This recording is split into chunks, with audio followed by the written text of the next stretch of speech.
All right, we'll just get started, and as everybody kind of strolls in, they can kind of just jump right in. So before we begin, we just want to talk a little bit about MSL Capita. MSL Capita is here today to kind of talk about what it takes to be a coach. And I think some of us, we always take for granted the ideas of what coaching looks like. We say, all right, well, it's just X's and O's, when obviously a lot of us know that it's more than that. But yeah, we're here to support you. We're an educational nonprofit, and we're here to kind of offer these free clinics to give support to the coaches that don't often get professional development or don't often have the idea that they need it. And so for those of you that are joining us for the first time, those of you that are joining us for, the umpteenth time, thank you. We're very appreciative of it. But yeah, we're here for you guys. So if you guys see anything today or want to reach out, by all means, please do so. We're here and happy to help anything on the coaching side of things, the education side of things, and that's what we're here for. So please, my name's Davis. We'll get into that here in a little bit, but yeah, please reach out, email, by all means. MindSpark Learning, our website, has all of our information as well, but you can always contact us with questions at davis@mindspark.org. So before we get started, I just need everybody to know that you guys are going to need pencils, paper, some things to take notes, but also you're going to need 2 pens or pencils, and then just some space. So hopefully you have some space behind your computer or anything like that. I'm going to ask you guys to get up and move, and hopefully you have enough space to stretch out a little bit, because we're going to get some moving, because this is kind of all about that today. So before we get started, I kind of want to share with you a quick quote. I'll give you a couple seconds to read through that, and then put in the chat, what are your ideas, what are your thoughts, and how that kind of interprets, or how do you interpret that?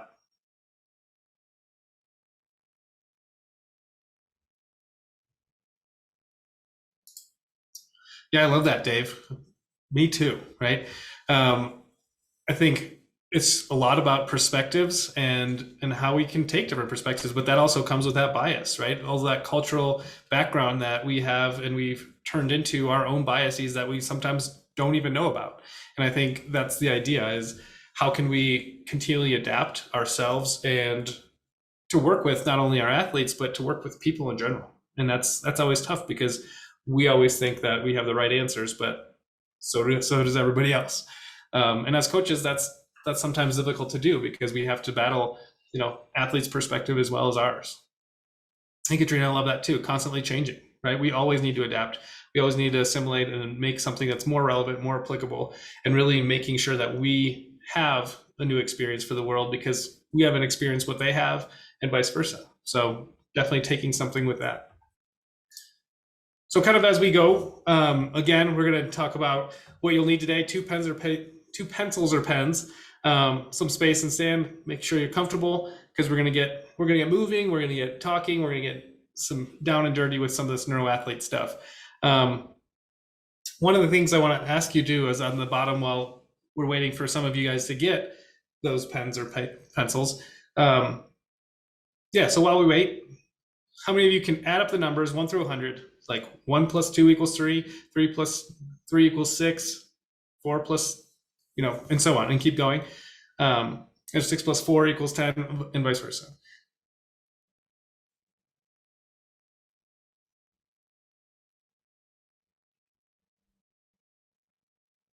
Are you done yet? Yeah, that was one of the challenges that I actually found this morning that was really cool. That, this was a study done by a mathematician in college, and this was a really cool podcast that I was listening to this morning, and it went right through this, right? And it talked about this history of how our brain really works, right? A lot of people will start, all right, 1 + 2 = 3, 3 plus 2 = 5, and so on, and that will just take a long time, right? We just have this idea, but most of us start at the beginning. But what if we combine the beginning and the end of the journey, like these kind of mathematicians who are able to find these patterns that much easier? So 1 + 100 is 101. 2 + 99 is also 101. 3 + 98, 101.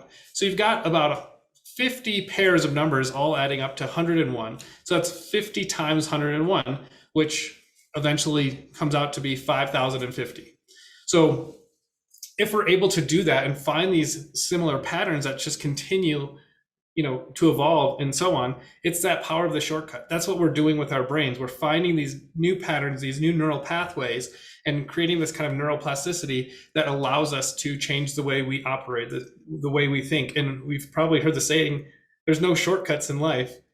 But what if that saying's wrong? There's obviously ways that we can make things more efficient. There's obviously ways that we're not just cutting corners, we're able to jump them completely. And so that's kind of what we're trying to do. It's not like hacking the body or neurohacking or anything like that. It's how do we train the body to continually adapt to new situations? And I think that's where, mathematicians always kind of have a step ahead, right? So I'm going to throw up here some cognitive pieces, right? You have, the Mocha Test, which oftentimes is used for patients with Alzheimer's or dementia. And this is using, a lot of healthcare workers use this to establish a baseline and to say, oh, is this something that we are moving from, or like, can they actually do this? So take a quick moment to check out the screen and check out what types of questions are on there and see if you're able to answer some of those. And then on the right side of the screen, you'll see some kind of like brain teasers, right? I'll give you a minute or so to kind of look through those and see how many you can get, or if you want to put some of those answers in the chat, we can go over some too, but it's definitely something that we often think of as brain tests, right? We look at luminosity or concentration grids for some of you that were joining us last week for our mindfulness session. So thinking about how we're always trying to challenge our brains in different patterns and ways, this is our common theme, right? This is the idea that this is how we train our brain, right? We challenge it to new, different situations. But when it comes to athletics, that's not the way we need to train our brain, right? It doesn't really necessarily always become applicable into the athletic realm. Yes, we're also finding ways to be creative and finding new ways to problem solve, but how does that translate to the field, the court, the ice, whatever it is?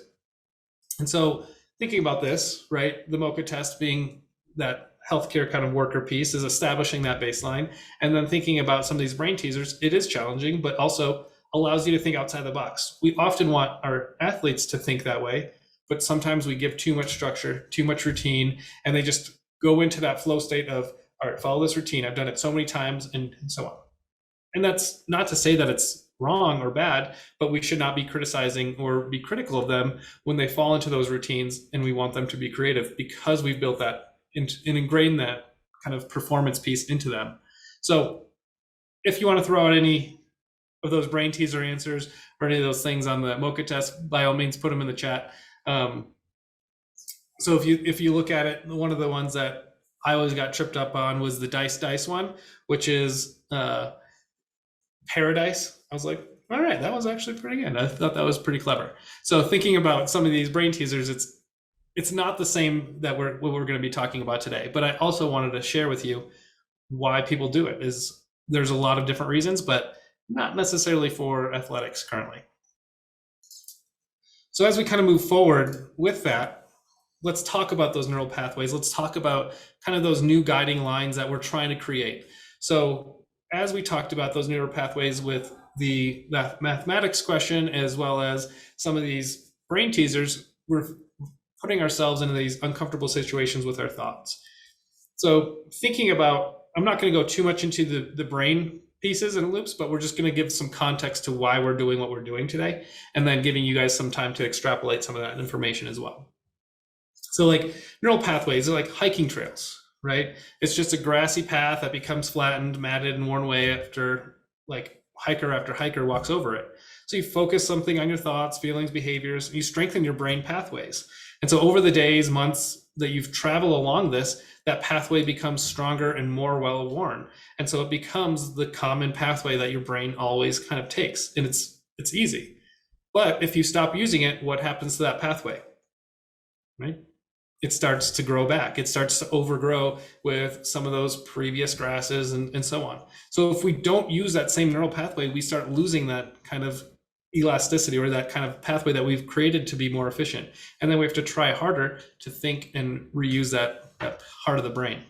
So it's great news for making changes, right? Because we know that the more that we practice, the more that we do, the more ingrained that it gets. And that's kind of why our practices routinely go through similar things, is because we're trying to create neural pathways, not only with our athletes, but with their kind of bodies, so they can continually change or just kind of continually adapt to those situations. But now we have to kind of take a step and say, all right, now we add something new, and then we continue to add to something new. And that's how practices and games have always been, right? We just kind of do this. But what if we were kind of changing that modality and changing that mentality of what does it look like when you're 25-year-olds old, when you're 30 years old, comparatively to when you're 8 to 10. All these things are much newer to a younger athlete. And so we have to understand that every time they get on something and they try to learn something new, it's trying to create a new pathway. So it's much more difficult for them to learn, but it becomes much more worn the more that we do it. So that's why that repetition at a younger age is a lot better and a lot easier. So then they kind of get the basics, those foundational pieces, before they jump up to those higher level skills that we ask them to do almost a little too early, in my opinion, sometimes. So as we kind of go through that, right, we have different neural pathways. There's the lobes and the brain functions, and we have different aspects that control different things. So when we think about the brain, we're thinking about what short-term memory has, what the processing and how to problem solve. So thinking about different parts of the lobes or different lobes and their functions, right? What are we trying to train? What are we trying to get them to do and compensate for when it comes to brain training? So we always have to have that, I won't say predicated outcome, but that kind of outcome that we want and expect. So you think about the occipital lobe and the vision and the color and the letters left and right. So that's kind of that visual acuity. That's the vision training that we need to be doing, right? We have that frontal lobe that's talking about thinking, speaking, movement. That's communication and some of that proprioception stuff. So we're going to be talking a little bit about how these different parts of the lobe really impact the way that our student athletes work. And so how can we really elevate those by doing different training methods to really advance those skills in that? So real quick, what's the first thing you see? Put in the chat, turn your mics on, however you see fit. Adrian saw 12 first, all right.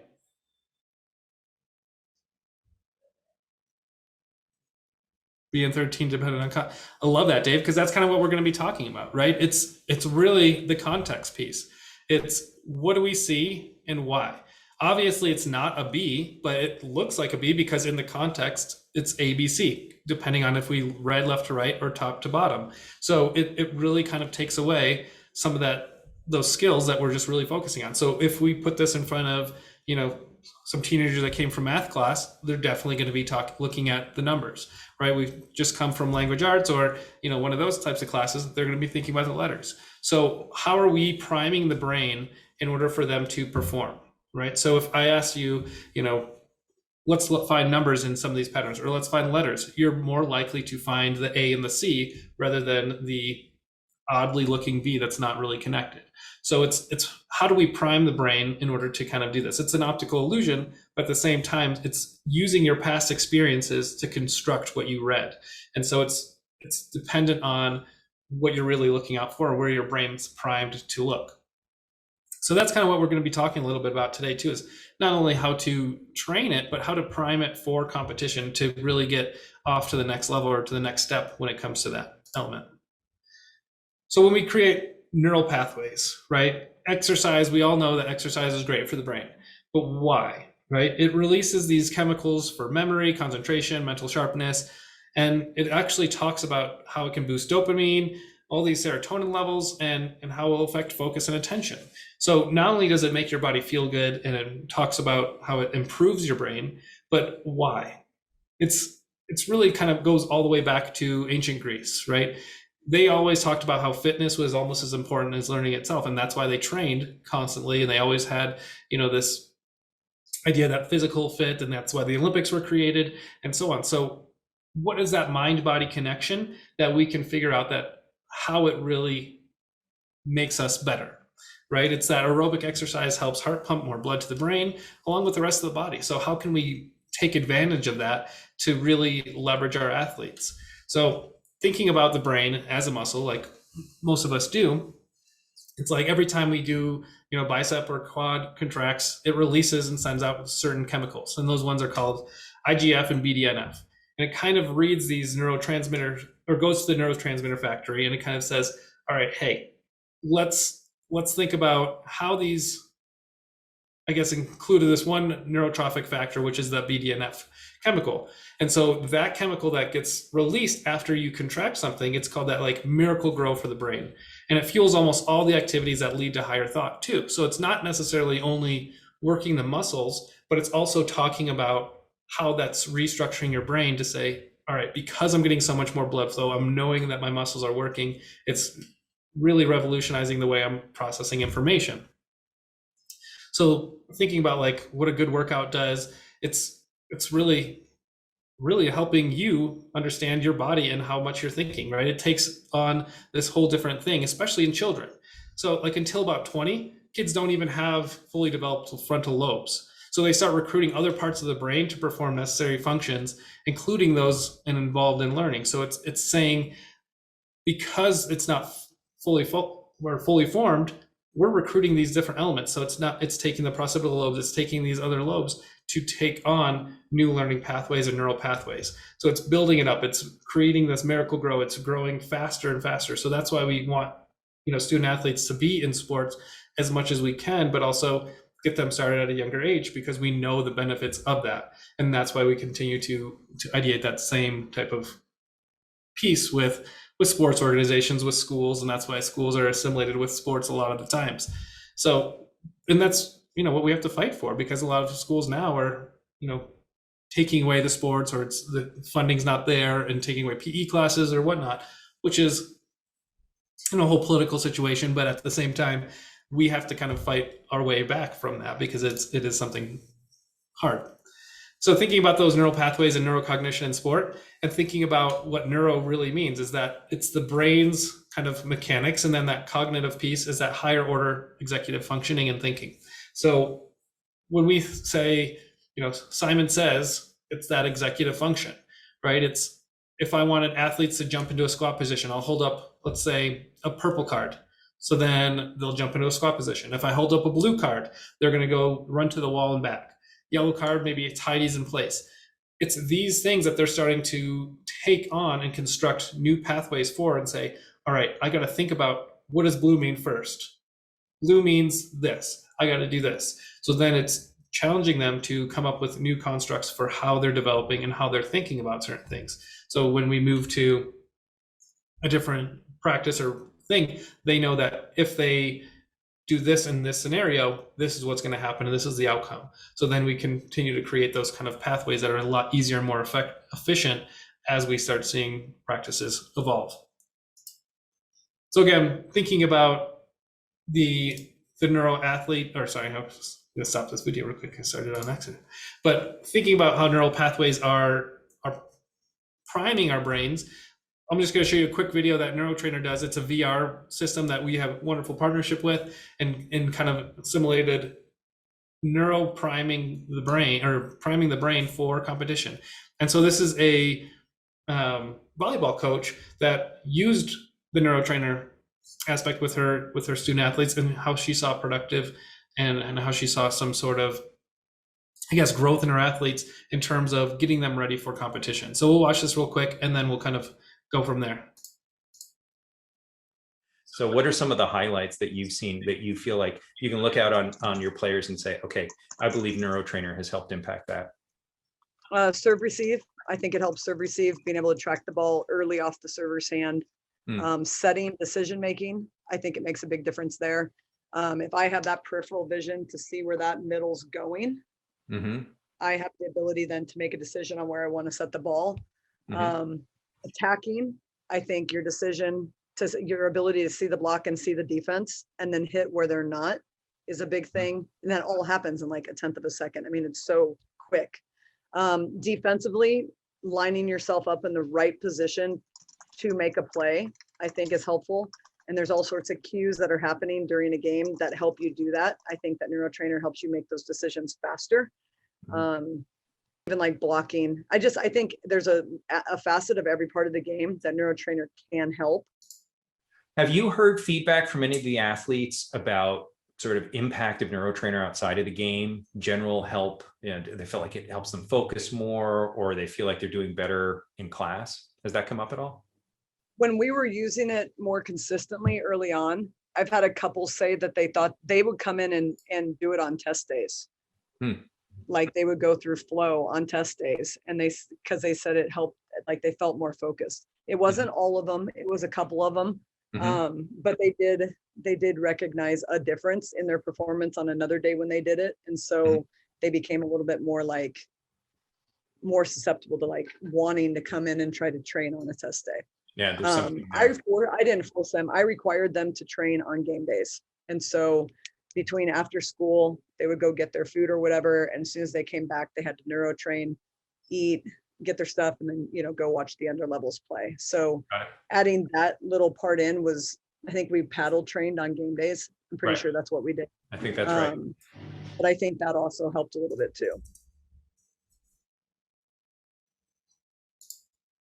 So yeah, thinking about what they said and thinking about how it kind of puts you in that flow state, what does this look like for your athletes, right? And it's kind of like a rhetorical question, right? How do we get our athletes into flow state and keep them there, right? And I think when we train those neural pathways, they're more susceptible to understanding themselves and having that self-awareness and saying, all right, I have this going on, right? I know where I'm at. I know how I can read the situation, and now I'm better prepared to move forward with that same situation.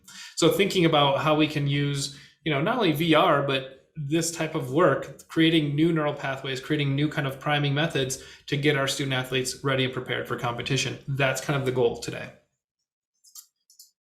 So thinking about going along with that neuroplasticity is learning new things, right?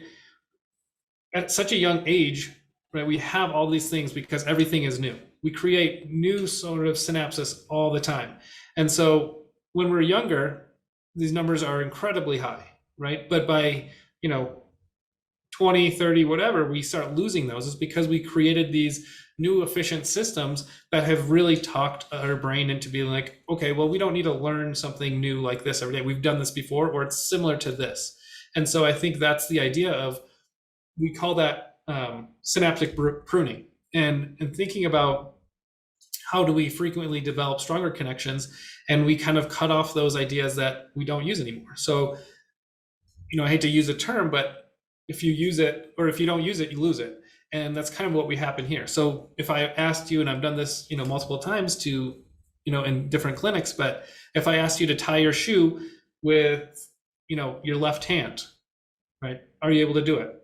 Hopefully you're not left-handed or right-handed, but you can kind of figure out the idea. Or if I were to tell you to brush your teeth with your opposite hand, or, change your route to get to work or to your home office, what does that look like? And how's your brain thinking and recovering and trying to figure out a new, better, more efficient path? And so challenging yourselves to do this, to create this neuroplasticity, is by challenging what you already know. And so we create more efficient systems by doing things over and over. But every time we find a new system or find a new pattern or find something that's we can do, it's creating that new neural pathway and creating that neuroplasticity piece. So developing new connections and pruning away the weak ones, the brain is able to adapt to the changing environment. So we always need to test. We always need to kind of go back and forth between the two, between those efficiencies as well as those efficiencies, and how do we make something better that's not really there.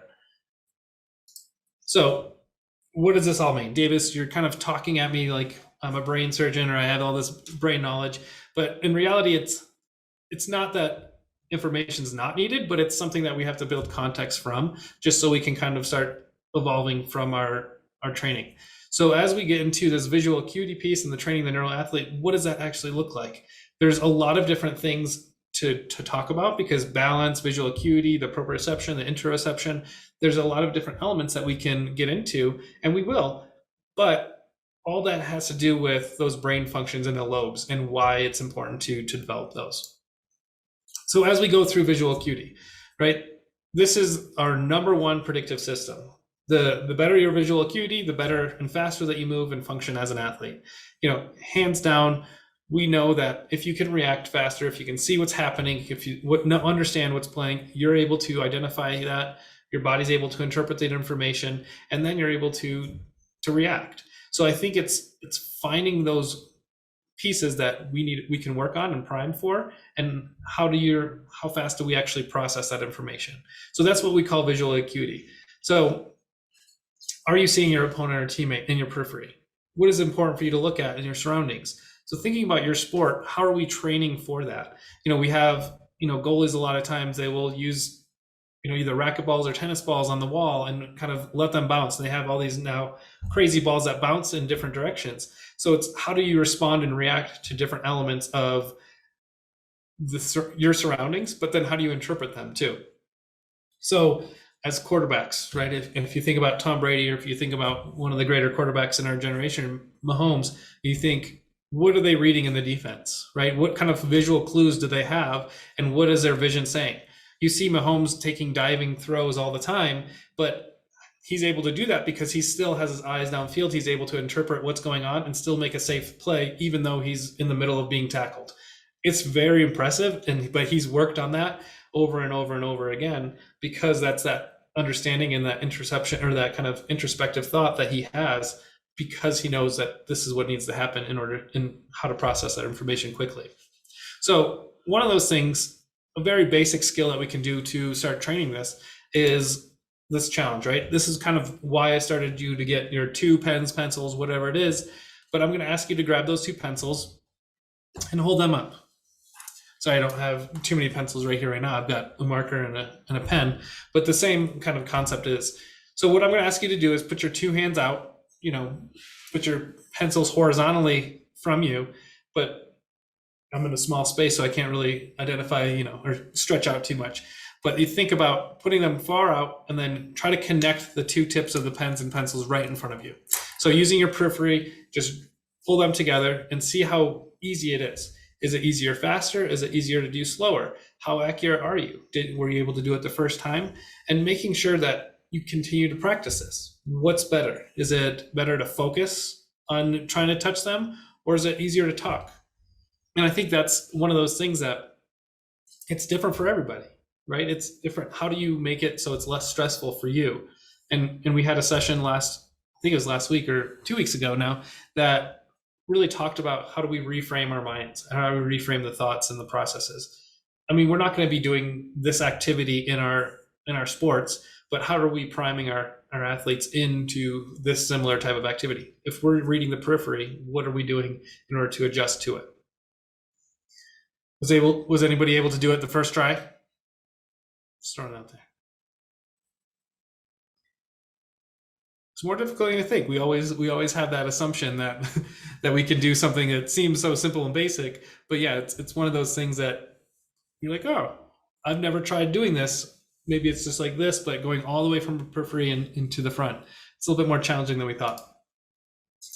So thinking how other people are using this. So FitLight is a system that there's a lot of other companies doing the same type of work, but it's kind of like a lighted system that you can program to do really anything.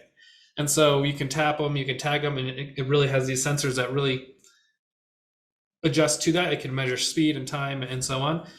But what I want to show you is being able to adapt, right? It's that peripheral awareness, it's that dynamic visual acuity, it's the depth perception, hand-eye coordination, color vision, contrast sensitivity. So being able to identify those different elements. And I think with the FitLight system, you'll see I can kind of circle here, I'm on the screen. Right here, you can kind of see him posted up on these posts of the PVC pipes, and he's going to be tapping them as the other coach is throwing kind of tennis balls at him.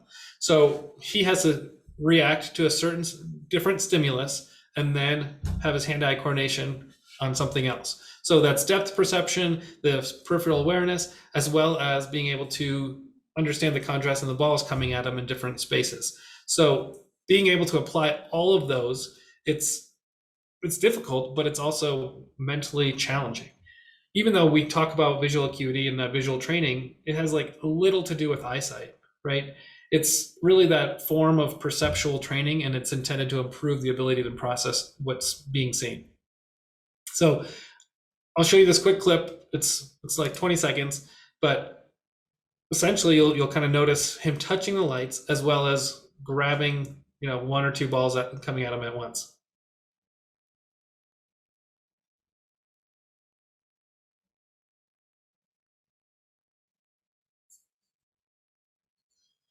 So, I mean, he's definitely pretty good at this. I definitely don't think I could have caught, half the balls that he did, but you can see what practice does, right? I think that's the idea of this visual acuity piece, right? You're going to see different things in front of you and different things that come into your vision, but how do you react to them how you respond to them is really where that power is.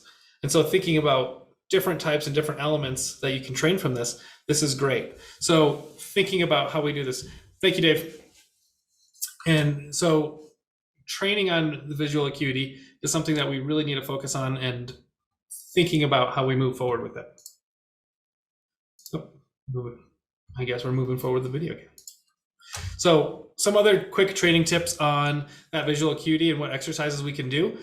There's always the memory game, right? We always thinking about how certain players need to have that short-term memory. So how are we practicing like matching? How are we training that portion of the brain that talks about recall? And this could be, playbooks. This can be plays and strategies. Can we draw this? This is kind of where we tested at the Mocha Test at the very beginning. It's something that we can draw. Can you draw a clock at 11:10 p.m.? Right? What does that actually look like? Can you draw it from memory? The Lazy Susan, right? It's talking about practicing and reading things that are in motion. So if any of you have a Lazy Susan at home, I know I do. I have a kid that loves spinning it around in we have pots and pans in the cupboard, but spinning it around, but trying to read something in fast motion, right? What does it mean? Put it on different sides in different ways.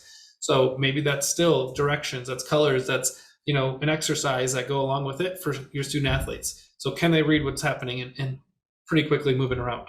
And this can be a person too. You don't actually have to have a Lazy Susan, but you can have somebody moving around really quickly or skating on the ice or running by. What does that look like? The Mike Wazowski, if you get the reference, hopefully you do. Monsters Inc. I have a 4-year-old at home trying to make this happen. But one of those main things that we talk about when it comes to visual acuity is depth perception, right? What does one eye see that you can take away, and how can you cover up one eye to really talk about or to really practice different elements at different depths? So I know my right eye is a lot stronger than my left eye. How can I train my left eye to be better at depth perception? So some exercises just covering one eye really helps you use that power and really trains this peripheral side of things, so you're more aware of what's happening. And then ping pong, right? I know a lot of pro teams have a lot of ping pong tables in their locker rooms because it's kind of using that visual acuity piece. It's training your eyes. How do you react? How quickly can you react and interpret what's going on?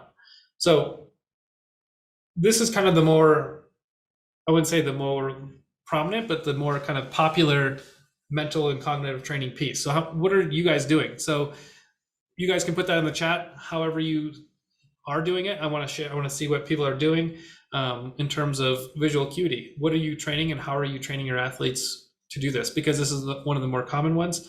A lot of people do adopt some of these ideas, but what are some ways that you have done so in the past? And so we'll kind of just keep the chat going. So if you have it in the chat, by all means, keep going, keep talking. But right now we're going to kind of think about, oh, Adrian, I love it. Use the we before. That's always awesome. That's fun for everybody too, right? And just enjoying their idea or enjoying the video games and esports in general. And that's another good point. Like esports, some of the reaction times and things like that go into some of the gamings, even though it may not be the Wii, but those elements definitely have, aspects of visual acuity. How fast can you respond to defeat another enemy? And whatever that may be, whatever game it is that they're playing, esports definitely has that kind of a lot of mental pieces that go along with it. But that's a whole other thing. We have a lot of videos on that too already. So if you are interested, please check out our esports page. But definitely, I love the Wii piece. We're not going to go to breakout rooms because I know Katrina kind of stepped away for a quick second and Dave had to jump off for a meeting. But that's the idea is, what are you doing to be training this, right? And I think that's kind of the idea that we're talking about here. So continue putting those ideas in the chat as we kind of move forward. So thinking about the next aspect is vestibular acuity, right? Sensory information about motion, equilibrium, and spatial orientation is provided by the vestibular organs. So this is like the ear canals, right? They detect gravity, linear movement, and rotational movement. So anytime you're challenging that, your balance, you're working on that, those are great. Those Bosu balls that you see at, Dick's Sporting Goods now, and almost all these different training aspects, they're huge huge pieces of equipment that are really helping this vestibular acuity piece. It's very difficult to train vestibular kind of elements, I guess, directly. So we kind of have to do that indirectly as we talk about balance and athletic performance. So, that comes with how long can you stand on one leg while you're balancing? How long can you stand on one leg, turning your head side to side? And this kind of goes along with, jumping rope. This goes along with, running in place in soccer. So if you're going to get slide tackled, how are you standing on one foot when you're rebounding and hopefully you're not rolling your ankle? What can you do to continue working on that balance from sport to sport? And this is why multi-sport athletes are usually ones that have some of the best balance, is because they're able to work on it in different scenarios and have the different application of it. So as much as we want to say, I want this athlete to train in one sport and one sport only, that's going to create a lot more injuries because they're not working on those balance muscles. They're not working on some of these different elements because certain sports activate different muscles in different ways. And that's why we always kind of, I guess, push to have those multi-sport athletes on our teams. So this is the reason when we use Bosu balls, we talk about balance, we talk about how to fine tune those hand-eye and foot coordinations to be the first to quickly identify like a ball's path, going over your shoulder. So if you're looking either baseball or football, you have to continue running while you're looking backwards. Sometimes that's very difficult. So how can you practice those elements with that vestibular acuity? So one of these really cool elements that, I can see why they're discontinued now, but at the time, this was kind of before its time. It's this revolutionary Nike Spark strobe goggles, right? It took away different elements. We're going to watch a quick kind of highlight clip of it, almost like a commercial, but these were the Nike Spark goggles in 2011. So 10 years ago, it made you kind of think and move faster. And so I want you to think about how balance is taken away and used during this commercial. Excuse me.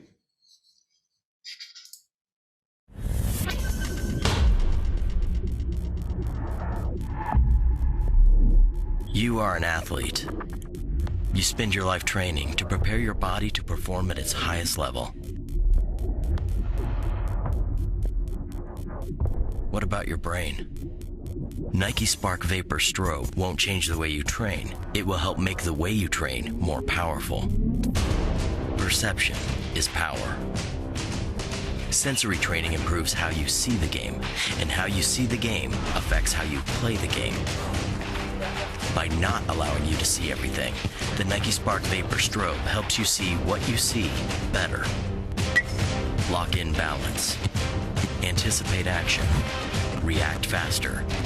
Respond quicker. The Nike Spark Vapor Strobe speeds you up by slowing the game down. Open your eyes. Nike Spark Vapor Strobe. See sport better. So some of us will think about it's that visual acuity piece, right? And there's definitely elements of that because it's that vision sensing too.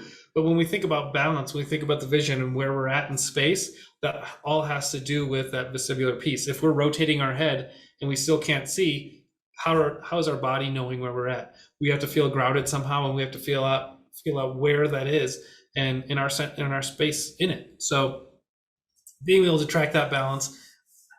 Great ways to do this. You can always cover one eye again, but also wear blindfolds. There's different masks, especially for goalies now, that you can use that cover up partial parts of the vision. How do you always work on balance? Can you do things one-footed for a little while? How do you work on the ideas that are challenging, those one-leg elements as well? Move forward. So thinking about this, right? This is kind of this next step, right? These VOR pieces, right? And so VORs are vestibulo-ocular reflex. And this is what happens a lot is these are what trainers a lot of times use to help measure, a lot of different things, but your motion in your neck. And so, or even your eyes. And so a lot of times what we do with our student athletes is we tell them to grab a pencil and straighten the pen right in hand, just like we did before, but kind of keep it up.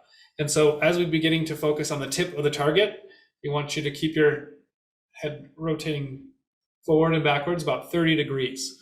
So the problem that we see with this, right, is when we start seeing motion, you start seeing the neck curve differently, right? You want to keep your neck as straight as possible, because if you're teaching them this, they're going to be unsafe when they put themselves in a different situation where they're rotating their head or neck and so on. So trying to continue keeping your neck coming back to center, just practicing where your eyes go to kind of train that motion. And so that goes along with the no motion as well. So what does your body do?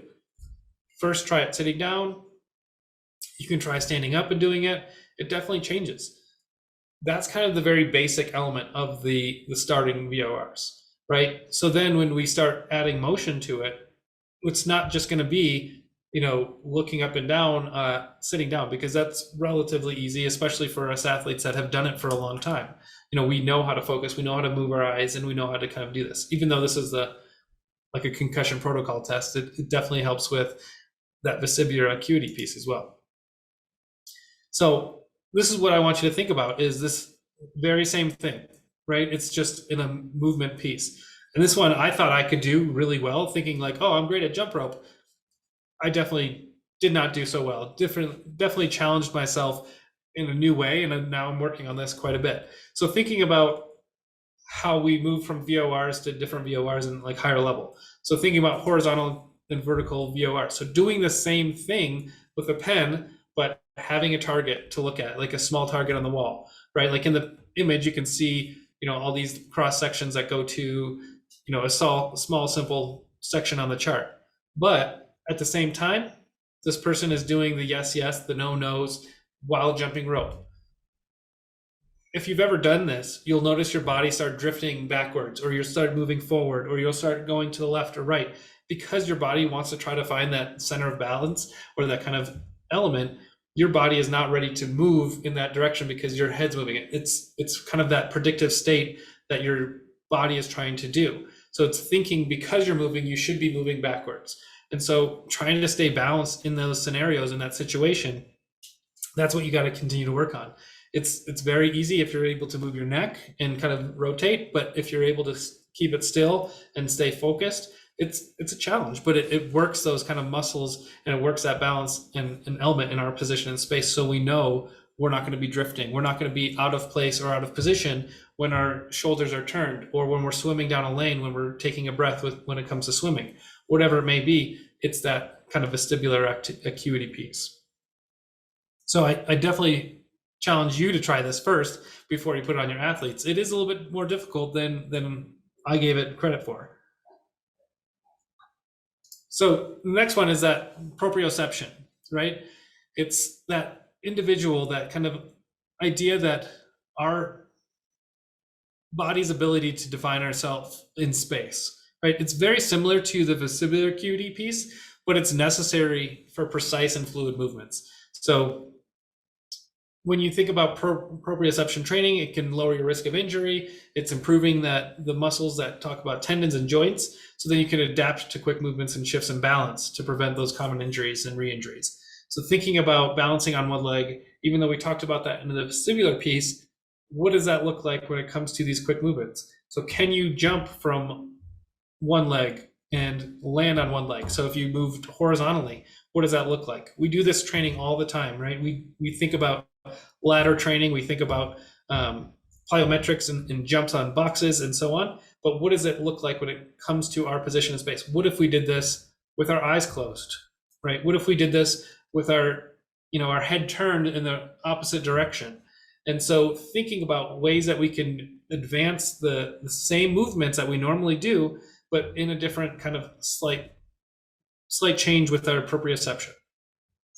So we do this with single leg squats all the time. We put those kind of almost foam pads or Bosu balls.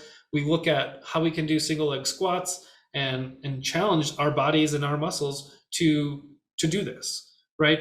The instability training involves a lot of situational imbalance. And so thinking about TRX suspension trainers and those Bosu balls that we mentioned before, it's reducing that stability. So when you start challenging that central nervous system and control your body in space, you're therefore improving this proprioception. And so thinking about what ways and what elements do we need to do for our sports, right? I know in hockey, I'm a former hockey player. It's something that we always need to work on with legs and our balance. So we do a lot of single leg squats and a lot of lateral movements. So how can we advance those pieces in that element? And it's one thing that we really started working on recently with our team is working on the imbalance. We're pushing people. We're throwing medicine balls when they're on the Bosu balls. What does that feel like? How can we challenge that without causing or creating more injury? How do we build up to it? Because you don't want just to really put them on there. Can you do it on one leg first? Can you advance that kind of training so it's not just 0 to 100? So one of the challenges I have for you is try this, right? It's the one leg 3-way kick, right? You can see the model here in a small GIF here going frontwards, sideways, and backwards on one leg. But what we're going to ask you to do is try to do it standing up. You don't have to have your camera on or anything, but try standing up and close your eyes. Do the same activity by standing on one leg, moving your leg front to the side, to the back, hold for about 2 or 3 seconds on each kind of position and see how you do. How do you fare? How's your balance being challenged? And how are you perceiving your space in space, I guess? And then try switching legs. Some of us have a dominant leg, and some of us can balance much better on one leg than the other. So training that and it creating those new neural pathways and how we can adapt our bodies to do these types of movements. So as we kind of move on, we're thinking about the introception aspect. So I'm going to actually casually ask you to take a moment and close your eyes. Try to feel your heart beating in your chest. And can you, without moving your hands to take your pulse, feel each movement and count its rhythm? Or do you just struggle to detect anything at all?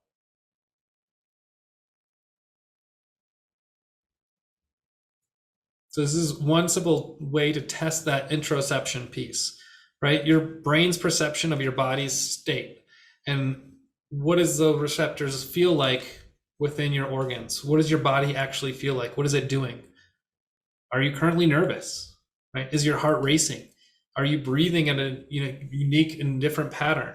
So this definitely helps when it comes to definitely swimming, right? When we think about how we're actually taking our breaths, how we're programmed to, take this amount of strokes, this amount of distance, and then take our breath. How do we control our breathing in order to, stay underwater longer so we're not exerting too much force or we're not exerting too much so then we're panting and really training that endurance piece there. What does it feel like to be nervous and anxious in a situation? What if we were able to have that interoception to understand what our body's going through and then be able to regulate it? It's our way that our body adjusts to our surroundings, and it's the way that our body predicts those sensory consequences. So thinking about the last time you were thirsty and you drank a glass of water, within seconds after drinking the glass or draining the last drops, you probably felt less thirsty. So this might seem like it's normal and, obviously I'm done drinking water. I'm not thirsty anymore. But the water actually takes 20 minutes to reach your bloodstream. So it can't possibly quench your thirst in a few seconds. So what actually relieved that thirst was that your body's prediction, your body's introception to what was happening. So even though you think that your thirst has been kind of resolved, it's the way our body is trying to predict what's going to happen. what is our fight or flight within our own bodies, and how is it really reacting to the conscious mind, to the body, and how it operates those internal organs. So if we're tense, if we're struggling to make a decision, how do we problem solve? Is this more anxiety that's coming up? How can training this help? If we're continuing to create these new neural pathways, if we're continuing to train our brain in new situations and putting ourselves in these new situations, it's going to help our body react to them in a little bit better each and every single time. So thinking about what it does, it's bringing that self-awareness piece. It's bringing that problem-solving aspect to it.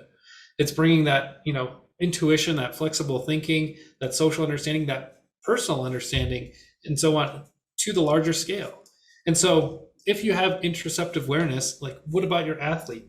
What happens to them when they're in a new and uncomfortable situation? They're going to freeze up sometimes. And how do we coach them out of that? What skills and tools have we used before to get them out of those funks? How do we get them motivated to then have that emotional recognition to say, all right, I'm scared, I'm nervous, I'm anxious. What do I do? When that happens, they're not going to make the best decisions. They're going to make those rash decisions, and their intuition's kind of out the window. So how do we get them to that next level and move beyond that? How do they become more self-aware? And that's what when we start thinking about how to train those, is really reflecting on what's happening. How do we continually practice? And it's not necessarily meditation, but it's that mindfulness aspect that really gets into the reframing piece. Some of those former pieces that we kind of did earlier this week, or last week, that talked about what are we doing with the mind to really regulate the rest of the body and the outcomes that happen from there. So thinking about this question, right, it's along the same lines. It's what happens when an athlete has the ability to recognize that anxiety, confusion, and lack of motivation, right? Can we help coach them? Absolutely, right? We've all been there. We've all gone through the same situation. Maybe not exactly, but we've had those neural pathways built for years, and that's why we're coaching, right? What self-awareness and how to overcome some of these things. How can we come up with strategies to help them and others who are going through those similar situations, right? It's something that they're able to do. It's something that they can, almost empathize with another athlete if they've been through something. So how can we bring that to the team to say, all right, this person's struggling today. Who can help them? Who's been in a situation like this? It brings that empathy throughout the entire practice, entire team, and just gets people on the same page trying to support the same common goal over and over. So what, right? So it's elite performance comes from these elements, right? It's all of these things. We know elite athletes, they don't cave under pressure. They don't become more susceptible because they're struggling. This is how they control it. They're cool, calm, collected when it matters most. And so if we're able to do this, if we're able to train those things, I don't know if you're able to watch some of these new, documentaries, even the movie on the Serena Williams and Venus Williams sisters. They trained a lot of these different elements because it was different. It was unique. It's something that we challenge every day, and it's making each and every athlete different, right? We don't want to follow and conform to every single thing, every single training regimen, because we're going to turn out the same and churn out the same athletes. So how does Steph Curry train? How does Tom Brady train? They all have these unique training patterns that help them specifically, but they're training their brains, they're training their bodies in different ways than just let's do push-ups, let's do physical workouts, and they're training their mental capacity. Steph Curry, he's a big proponent of NeuroTrainer as well as FitLight, and so thinking about all those different elements that they incorporate into their training, he just recently came out, or his shooting coach came out and said every single shot that he takes, if he hits the rim, he considers that a miss. Even if the ball goes in, they consider that a miss. So they're continuing to get better and better and elevate themselves by training those smaller details and working on those little elements that maybe somebody else isn't. And so how can we really adjust our athletes to think differently, to act differently, to understand our brains and how they evolve or work with our bodies and that mind-body connection in a different way to really get the most out of them. So it's really awareness for each and sensory organ. This idea of cognitive dominance, it's something that I just read this wonderful and excellent book, but it's along the same lines. It kind of inspired me to do this session, and it's really how to outthink fear, but it really talks about those senses. It really talks about how we process that information and thinking about what we're going to do under those stressful conditions to limit that decision-making time, or with limited decision-making time. It's a really cool book by a neurosurgeon that talks about what happens and with not only his work, but with cadets at West Point and so on. So it's a really cool concept. I definitely recommend it. If you ever have a chance, pick it up. It's a wonderful book. But before we kind of go, I want you to think about this, and this is kind of like a rhetorical question. I know we're running out of time, but what will you do differently at your next practice, right? How will you stay accountable, and how will you integrate this neuroathletic training? I think it's more important than just doing it once, right? It's not something that we just do once and our student athletes are great at it. It's something that we need to continually do in order to continually enhance that experience, right? You see the Bruce Lee quote at the very bottom, right? It's something that we always have to practice. It's not just becoming intuition. Even though we may be good athletes, are we good in every one of these elements? Or how can we uplift those deficiencies that we may not even know exist? So thinking about how we're going to train some of those, and it's really sport specific. I wish I could tell you, which workouts are going to be best for it. I gave you some examples that are kind of more generic, but at the same time, you know best. You know your athletes best, and you know what kind of things are going to help them really react and respond, that they're going to respond to, and have that element that's going to help them benefit in their sport specific things. So real quick, before we kind of dismiss, I got some things I want to share with you. So more clinics coming up. We have a human capital shift in sports coming up, and like workforce development. How do we get kids talking about the workforce within the sports, following their passions within, not only their athletic careers. If they're not going pro, can they still go pro in, let's say basketball? What occupations are there? Is there marketing? Is there kind of, equipment design? What does a trainer's job and career look like? So things like that. How can we really get these ideas that Whoop and the Aura band, or Aura ring, and these sleep systems like 8 Sleep have, that are really here about athletic performance? So think about joining the human capital shifts in sports. Our next session on DEI work, creating a diverse, equitable, and inclusive vision in sports. Another one that Sam is doing, who presented last week for us. He's going to come back in mid-December, December 14th, I believe, and put that on. And then coming up in January is our total human optimization. So mental, physical, and emotional well-being. We've all heard about specific, elixirs for centuries, or, nootropics or supplements that we can take. But what if we didn't need it all? Like, a lot of that's marketing, right? And it's just a sales pitch that you don't want to hear again.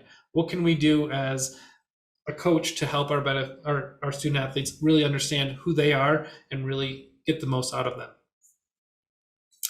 So again, coming up in February, we got MSL Capital Retreats. That's going to be in person here in Colorado. So hopefully you guys can join us.